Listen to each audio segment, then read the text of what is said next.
What's up, guys? Dylan Awesome here, and today we're going to look at director's cuts. Now, you're probably wondering, what is a director's cut? Well, when DVDs were in their prime, to sell more copies of the same movie, they would release director's cuts or extended cuts or producer's cuts, which were different cuts of movies that were longer and had more scenes to it. But there are some that are really, really good from it, and some that are really, really bad. And some that I really hope get a director's cut. Now, we're going to break this up into 3 sections. First off, we're going to do it, what are my 2 least favorites. And then one that I would kill to have an official director's cut of. And then my top 5 favorite director's cuts, or extended cuts, or whatever you want to call them. Alright, let's start off my 2 least favorites. It's gonna be hard. Well, let's just start. Rob Zombie's Halloween. Now, all in all, it's not a terrible movie. It's just, I prefer, this director's cut is over 2 hours long. 2 hours and 1 minute to be specific. But still, it's over 2 hours. And it's too long for a slasher movie. It doesn't need to be that long. And a lot of dialogue that was added back in is just terrible writing. And it's just, I can't even listen to it. It's just so terrible, and it's just, it's terrible. If you want to watch Rob Zombie's Halloween, well, prepare yourself because it's not that good. But watch the theatrical cut. It's like 15 minutes shorter. Dialogue is not as bad. It's still terrible, but yeah.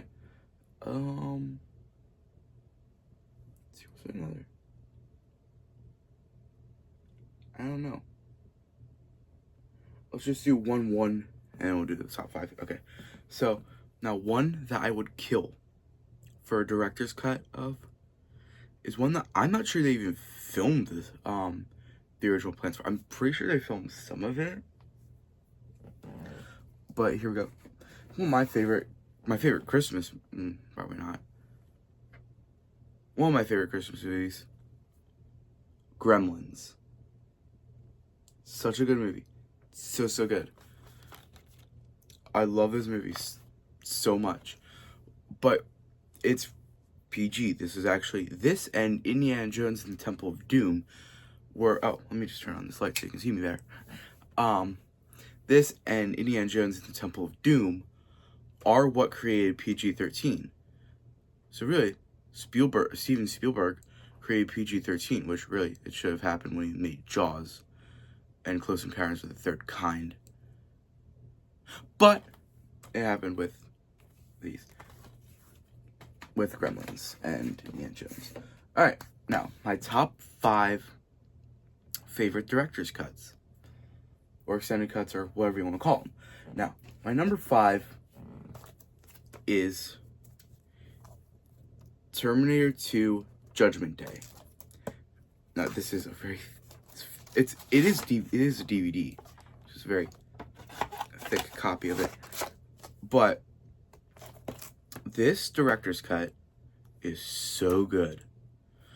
But, I mean, you get so many great moments in it that Terminator 2 is already a phenomenal movie. Let me just get these. So, Terminator 2 is already a phenomenal movie. So, when you mix in the factor of having more of it, and even adding more to the Terminator character of the T-800, it's great. And I think Edward Furlong and Linda Hamilton are amazing in the movie. But I don't know. It's just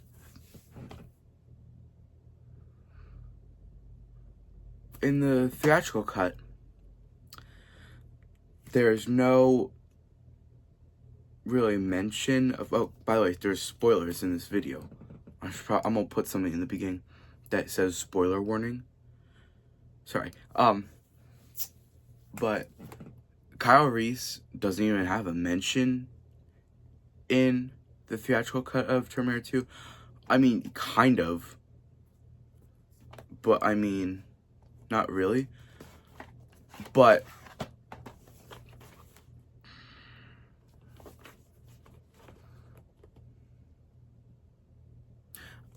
in the director's cut, there is like a whole scene with him that Michael Biehn just kills it. Michael Biehn's so good in it. It's just a little, like, I think maybe 3-minute scene. It's so good. He's so good in it. And they have this scene where they use Linda Hamilton's twin, and there's like the mirror, and like they take out the T-800's like chip thing, and they like flip the switch, and it's a great scene between Edward Furlong and Linda Hamilton, because the T-800, he is disabled with the chip out of his head, and so she's literally going to smash it and kill the T-800. But like, it's like John's just saying, just says to her, if I'm supposed to be this great leader, I have to make decisions. I have to start making decisions. My decision is keeping him alive. And it's so good. And you even get a great scene where the Terminator smiles. And it is hilarious. Because he's like registers the face.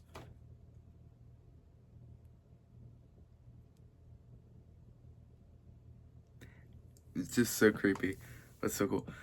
And, alright, so, another great director's cut. And this is the only way I watched the movie. I do not watch the theatrical cut because I think the theatrical cut is garbage.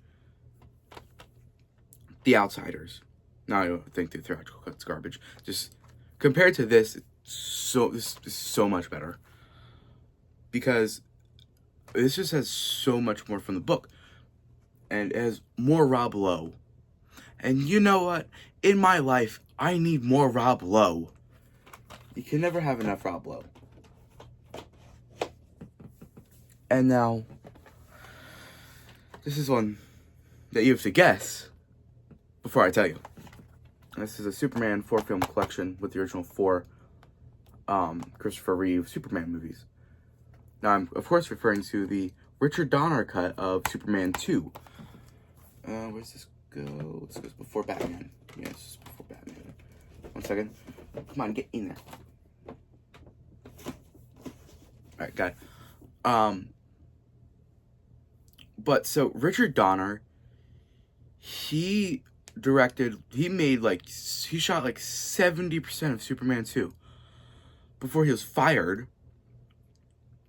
And who directs it? Whoever directs the theatrical cut of Superman 2, like had to shoot like 50% of the movie for him to actually get directing credits and not just the other 30% that Richard Donner didn't do. So a couple years ago, they re-released it as the Richard Donner cut. It's so much better. So much better. And now, this is another James Cameron from Terminator 2, Aliens. Now, I don't have to believe that this is better than Alien, but you get to see what happens to Newt, and that is just terrifying for that to happen to you. And you also get the kind of subplot of Ripley having a daughter and her dying because she's in space for 57 years. She doesn't even age. And so her daughter is dead. And that's how that's why she has such a close bond with Newt. And that's just makes this so much better. It just makes it so good. And obviously there's little changes, and also I need some more Paul Reiser in my life. I love Paul Reiser. He's great. But first off, honorable mention to Zack Snyder's cut of Justice League. So good. It's much better than Justice League, which is Joss Whedon's Justice League. Now, of course, I do have to pay respect to Justice League because Joss Whedon, he tried, and honestly, they should have really canceled the movie because, I mean, his daughter, Zack Snyder, the reason that he went off the movies because his daughter passed away. So sad, so terrible. My respects to Zack Snyder. But still, that is just a devastating thing that happened to you. And so they really should have canceled it. I don't know. Well, I mean, WB just wants the money. But yeah.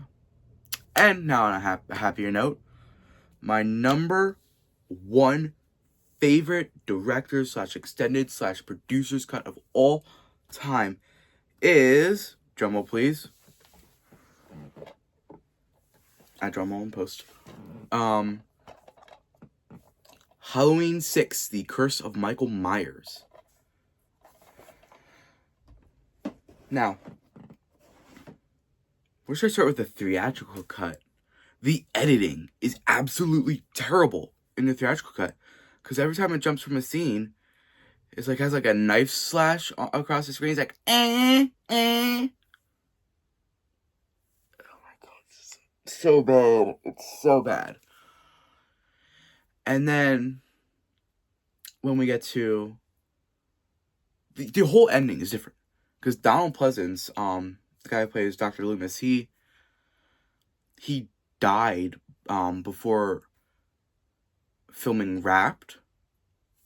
And so they had this original ending where it was supposed to take Loomis's character in a whole new direction, but because he died, they had to kill him off screen because they couldn't film a death scene because he died.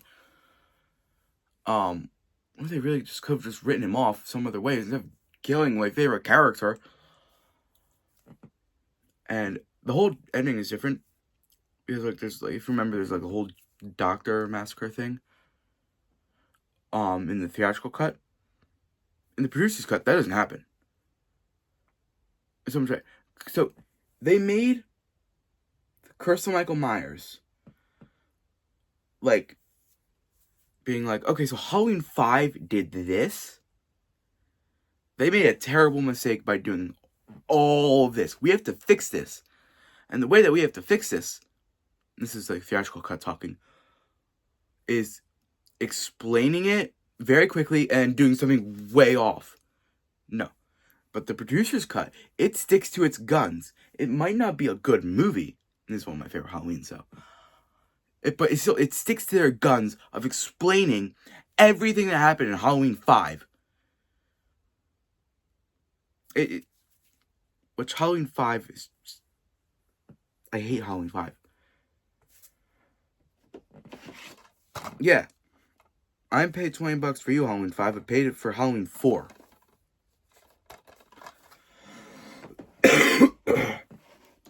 Sorry. But, yeah, the way that Myers is stopped in the producer's cut, instead of in the theatrical cut being beaten down with a pipe until he starts leaking green ooze. What was that, guys? What was that?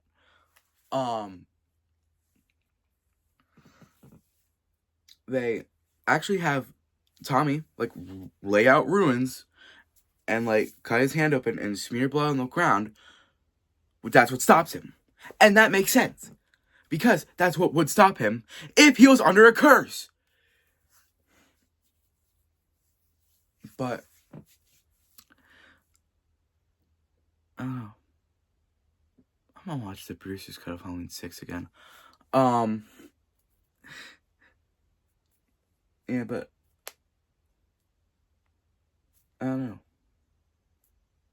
don't know. It's so much better. So if you are a newcomer to the Halloween franchise, please, please watch the producer's cut of Halloween 6. It makes so much more sense. Do not watch the theatrical cut. It jumps around and it's like, oh, here's a really interesting thing. No. We're going in this direction. It works so much better. So much better. Oh, yeah. I forgot. I'm going to show you why I post last week. It's pretty cool. And this is my wall. This is my wall in my bedroom. And here you go. I drew and Sharpied and painted and Sharpied again Scott Pilgrim and Ramona Flowers from the Scott Pilgrim franchise. This specifically is from Scott Pilgrim Takes Off. Yeah, I mean, I love Scott Pilgrim. I got the Blu-ray right here. I have the Funko Pops of Scott and Ramona. I have a poster for it. I love it. And I have this. Oh, and taking a little tour guide. But I have Scott Pilgrim 3, The Infinite Sadness, and Scott Pilgrim 6, Scott Pilgrim's Finest Hour. Really cool. Really cool. So long, farewell, Avita, and good night, and have a great day.